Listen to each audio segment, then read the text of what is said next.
शुभ संध्या सभी साथियों को। 69,000 शिक्षक भर्ती उत्तर कुंजी प्रकरण में आज की संपूर्ण कोर्ट अपडेट के साथ मैं आपके बीच में उपस्थित हूं, सुनवाई समाप्त होने के बाद। हालांकि मैंने आपको जानकारी दी थी, ग्रुप में भी जानकारी पहुंची होगी, थोड़ी सी आपको विस्तृत चर्चा और सारे पहलुओं से अवगत कराने के लिए इस वीडियो के माध्यम से मैं आपके बीच में उपस्थित हूं। तो जुड़ेंगे सभी साथी, फटाफट चर्चा करेंगे हर एक पहलू पे। सबसे पहली चीज आज की सुनवाई को लेकर के आज की जानकारी आपको पता था। आज आपका मामला जो है अब्दुल मोइन साहब की बेंच में सीरियल नंबर 12 पे लगा था, कोर्ट नंबर 18 में। फ्रेश केसेस थे, बहुत जल्द आपका नंबर भी आया था, बेंच ज़्यादा तेज चली थी, ठीक है, जल्दी सुनवाई हुई थी। तो आज आप सभी को बता दें, सरकार की तरफ से माननीय सरकारी अधिवक्ता जो थे वो नहीं थे। जूनियर अधिवक्ता जो होते हैं सरकारी अधिवक्ता के साथ वो उपस्थित रहे। सरकारी अधिवक्ता महोदय रास्ते में थे, ठीक है। प्राप्त जानकारी उनके जो जूनियर अधिवक्ता थे उन्होंने कराई है और संपूर्ण कमान उन्होंने संभाली है। और इधर से हमारी तरफ से डॉक्टर LP मिश्रा साहब ने बहस करने के लिए जो है कमान संभाली थी। सबसे पहली बात तो ये, सरकारी अधिवक्ता के तरफ से हमेशा से ये आर्गुमेंट रखा गया लखनऊ के हर एक हियरिंग में, जब से इलाहाबाद का ऑर्डर आया है तब से सिंगल बेंच का बस एक बात रखी जाती है कि साहब सिमिलर मैटर है, इलाहाबाद बेंच में मामले को खारिज कराया गया सीनियर बेंच द्वारा, माननीय सुनीता अग्रवाल मैम द्वारा। तो जाहिर सी बात है वो ऑर्डर को लेकर के हमेशा उनका यही रहा है रवैया कि किसी भी तरीके से लखनऊ के मामले को खारिज कराया जाए। उस कड़ी में आज भी यही पहल रहा कि किसी भी तरीके से यही बात रखी गई थी सरकारी अधिवक्ता की तरफ से कि इस मामले को खारिज किया जाए। ये सिमिलर मैटर है, लखनऊ में खारिज हो चुका है, इसका कोई ग्राउंड नहीं है, ख़त्म किया जाए। लेकिन हमारे जो पैनल है और पैनल के जो अधिवक्ता हैं जिनका बारे में आपको बेहतर तरीके से पता है, माननीय डॉक्टर LP मिश्रा साहब जो उत्तर कुंजी प्रकरण को जमीनी स्तर से हमेशा से देखते हैं, उनके तरफ से बात को रखी गई। पहला कार्य हमारा होता है याचिका को बचाना, और मैंने कल सुबह और कल दोपहर जितनी भी वीडियो पड़ी थी उत्तर कुंजी से रिलेटेड, मैंने हमेशा यही बताया कि हमारा पहला कार्य है लखनऊ को बचाना। अब कुछ साथी ये कह रहे थे कि सिर्फ बचा रहे हो, कभी हियरिंग भी करा लो। तो महोदय एक बात मैं कह सकता हूं, मैं ज़बरदस्ती नहीं कर पाऊंगा। ज़बरदस्ती करने का मतलब यह है कि ज़बरदस्ती में आप आर्गुमेंट करा लें, ठीक है। AG महोदय ये कहते हैं कि ठीक है बहस करा लेते हैं, फाइनल हियरिंग के लिए बुला लीजिए, सिमिलर मैटर है, ख़त्म करिए इसको। साहब हम ऑर्डर रिजर्व करा लें, बहस करा लें, ठीक है। 3 महीने बाद हमें जानकारी मिलेगी या ऑर्डर रिलीज होता है, हमारा मैटर खत्म हो गया, हम खारिज हो गए हैं। क्योंकि खारिज करने के बहुत सारे पॉइंट बन रहे हैं, क्योंकि जो ऑर्डर आया है इलाहाबाद का वो उसको इतना कमज़ोर ऑर्डर आप ना समझ लें कि उससे यूं ही बच के निकल जाएंगे। तो इलाहाबाद में हज़ारों की संख्या में साथी हैं जिनका भविष्य हम गर्त में नहीं झोंक सकते।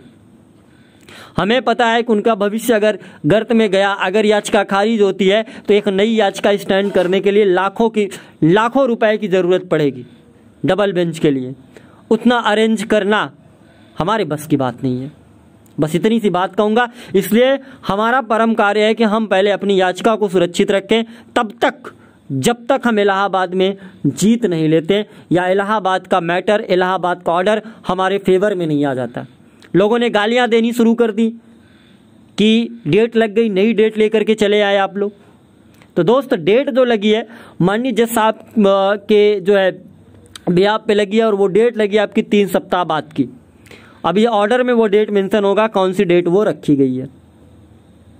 और आपके दिमाग में जो खुरापाती चीज़ें चल रही हैं ना, वो इसलिए चल रही हैं कि आप सिर्फ ये समझते हैं कि हम कोर्ट में खड़े होकर के जिद्दी आ जाएंगे बच्चों की तरह कि नहीं हमें सुनिए, हमें नंबर दीजिए। तो साहब इतना आसान होता तो कब का ख़त्म हो गया होता। ये न्यायालय है, यहाँ तौर तरीके और नियम और कानून से मामले चलते हैं, आपके और हमारे भावनाओं से नहीं चलता। भावनाओं से केस सॉल्व नहीं होता। हम उत्तर कुंजी प्रकरण को लेकर के न्यायालय के सामने सर पटक लें, आत्मदाह कर लें, न्यायालय एक बात सुनने वाला नहीं। आपकी बात तब सुनी जाएगी जब आप रूल के साथ होंगे, नियम कानून के साथ होंगे। और आज सरकार इसलिए लखनऊ बेंच में मजबूत है क्योंकि उसके पास इलाहाबाद का एक सॉलिड ऑर्डर मिला है खारिज का, जिसे लेकर के वो हमेशा तैयार हैं। आप अपने दिमाग से सोचिए, इलाहाबाद सिमिलर बेंच ही लखनऊ में बैठती है सिंगल बेंच की। एक सिंगल बेंच के ऑर्डर को दूसरे सिंगल बेंच का जज कैसे खारिज कर देगा, कैसे हटा देगा बताइए। फॉलो होने के चांसेस 101% हमेशा रहते हैं कि कहीं सुनीता अग्रवाल मैम वाला ऑर्डर जो है फॉलो करा दिया माननीय सरकारी अधिवक्ता ने, तो हम कहीं के नहीं रहेंगे। एक नई याचिका फाइल करना, डबल बेंच में चैलेंज करना, ये समझ लीजिए एक बड़ी चुनौती होगी हमारे लिए। बाकी 23 को काउंटर के लिए डिमांड करा गया है, वहां आपका पैनल मजबूत मौजूद है, हमारी तरफ से वहां पे फाइलिंग पड़ी है, हमारे तरफ से जो है हम एप्लीकेशन के साथ अपीयर है। कुछ लोग ये कह रहे थे कि ऋषभ मिश्रा जो है अकेले जाकर के वहां याची बन गए। अरे भैया, आप आर्डर पढ़ लेना इलाहाबाद का निकाल करके, आप उसमें देखना 80-56 का जिक्र है, तो हम अपने 6 प्रश्नों के साथ 80-56 का पक्ष रखने इलाहाबाद में गए हैं, ताकि हम वो जो वहां से हमें लाभ प्राप्त हो, वो लाभ हम अपने इलाहाबाद के साथियों को दे सके। किसी ने लिस्ट हमारे पास भेजा और बोला कि उस लिस्ट में लखनऊ के याची हैं। आप कान खोल करके देखिए, आंख खोल करके देखिए, कान खोल करके सुनिए, आपको समझ आएगा कि उसमें जितने भी लोग जुड़े हैं सब के सब इलाहाबाद के हैं। आपने मुंह खोला, आपके मुंह से गालियां निकली, हमने कुछ नहीं कहा, हम चुपचाप सुन रहे हैं और चुपचाप सह रहे हैं। क्यों? क्योंकि अगर हम इन छोटी छोटी बातों पे टीका टिप्पणी करना शुरू कर दें तो हमारे कोर्ट का कार्य कौन करेगा?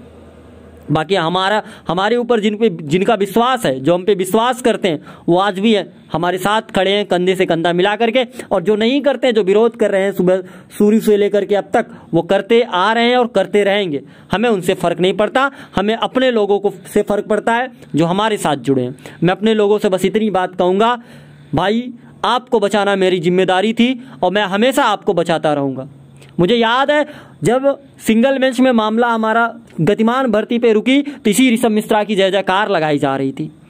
इलाहाबाद में सुप्रीम कोर्ट में तमाम याचिकाएं खारिज हुई, ऋषभ मिश्रा की याचिका बच के आई तो जय जयकार हो रहा था। आज 1.5 सालों से हम संघर्ष कर रहे हैं, वो किसी को नहीं दिखता। आज एक डेट मिली है और डेट अगर आपके को बचाने के लिए मिली है तो उसके लिए आपके मुंह से अपशब्द निकल रहे हैं साहब, आपके मुंह से अपशब्द निकल रहे हैं जो बिल्कुल शोभनीय नहीं है, ये शोभा नहीं देता। ठीक है, हमने पॉइंट बोली, हमारी बातें तीखी लग रही हो तो माफ़ी चाहूँगा मैं, लेकिन यही सत्यता है।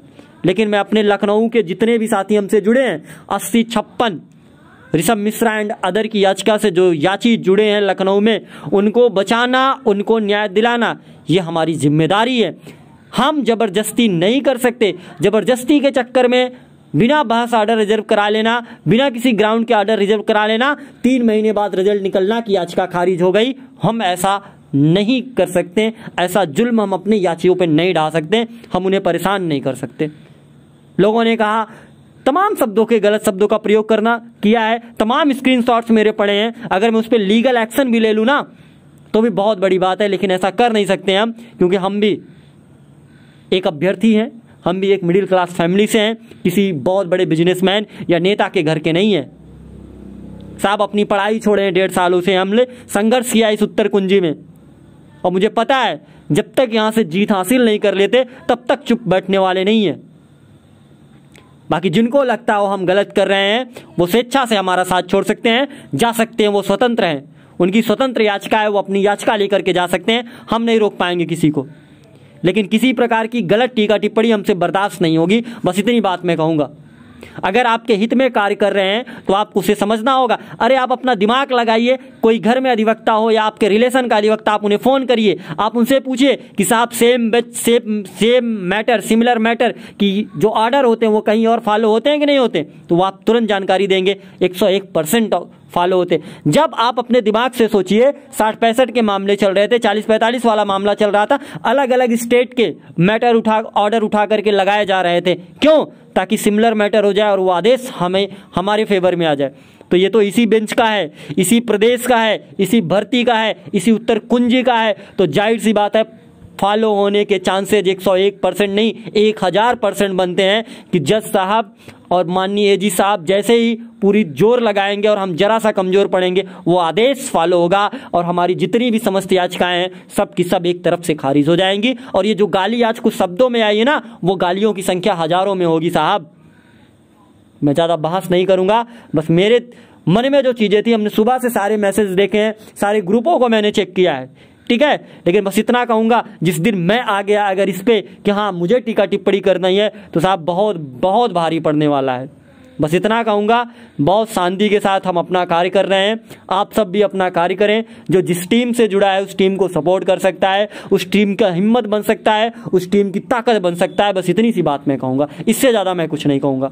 हमने ना विरोध किया है, ना मुझे विरोध पसंद है, और गाली गलौज ना करते हैं, ना मुझे पसंद है। और किसी प्रकार की कोई टीका टिप्पणी गाली गलौज अगर आया तो मैं स्वयं कहता हूँ मुझसे बुरा कोई नहीं होगा, क्योंकि अब पानी जो है सर से ऊपर चढ़ गया। आज मैंने ग्रुपों में देखा है, हमारे ग्रुपों को छोड़िए, तमाम ग्रुपों हैं, सारे ग्रुपों को मैंने विजिट किया है, मैंने देखा है लोगों की भावनाओं को, आज मैंने पढ़ा है। उन्हें लगता है कि बस गए हम लोग डेट लेके चले आए। वकीलों तक पे, जज साहब तक के ऊपर तक टिप्पणी कर डाली है लोगों ने, लेकिन उन्हें नहीं पता ये कोर्ट ऑफ कंडक्ट है। 1 मिनट में जो है सारी जो चढ़ी है सबके दिमाग में ये भूत ना उतर जाएगा। किसी कोर्ट के ऊपर, किसी वकील के ऊपर, किसी जज के ऊपर गलत तरीके से टिप्पणी करना। तो इस सारी भावनाओं से दूर हटिए और निकलिए और जमीनी स्तर पे सोचिए। किसी अधिवक्ता महोदय के पास बैठिए, आप उनसे जानकारी लीजिए और इसके बाद जो भी बोलना है वो ग्रुपों में बोलिए या कहीं भी जाकर के बोलिए। हमारे लखनऊ के साथी सुरक्षित थे, सुरक्षित हैं, और उन्हें सुरक्षित रखना ये मेरी जिम्मेदारी है। मुझे वेट अभी करना है 23 का, तो हम कर रहे हैं, क्योंकि 23 डबल बेंच है, वो हायर बेंच है। 2 जजों की पीठ बैठेगी, 2 जज सुनेंगे, हमारा पैनल मौजूद रहेगा। अगर हम वहाँ से बेहतर ऑर्डर लेकर के आते हैं तो हम अपने समस्त लखनऊ के जितने भी साथी हैं सबको उसका लाभ मिलेगा। बस इतनी सी बात कहूँगा। ये वीडियो काफ़ी लंबी हो गई सिर्फ इसलिए, जो सबके को जवाब चाहिए था ना, मैंने सबको जवाब दे दिया है। और जिनको मेरी बातें बुरी लगी हो, हाथ जोड़ करके उन सभी से मैं प्रार्थना करता हूँ, लगी तो लगी, लगी तो लगी भैया। क्योंकि हम जब हमें कोई कह देता है हमने बर्दाश्त कर ली तो बर्दाश्त करिए। जिनको बुरी लगी हो तो लगी, मुझे फ़र्क नहीं पड़ता अब, क्योंकि हमने हमेशा अनुनय विनय किया आप लोगों से, ठीक है। बाकी लखनऊ से जितने भी हमारे साथी जुड़े हुए हैं, निश्चिंत रहो, एकदम बेझिझक रहो, कोई टेंशन नहीं है। हम हैं तो हैं, सीधी बात। मिलते हैं 23 की अग्रिम रणनीति और तमाम तैयारियां और तमाम जो भी हमारी चीज़ें हैं उसके साथ। तब तक के लिए आप सभी साथियों का बहुत बहुत धन्यवाद।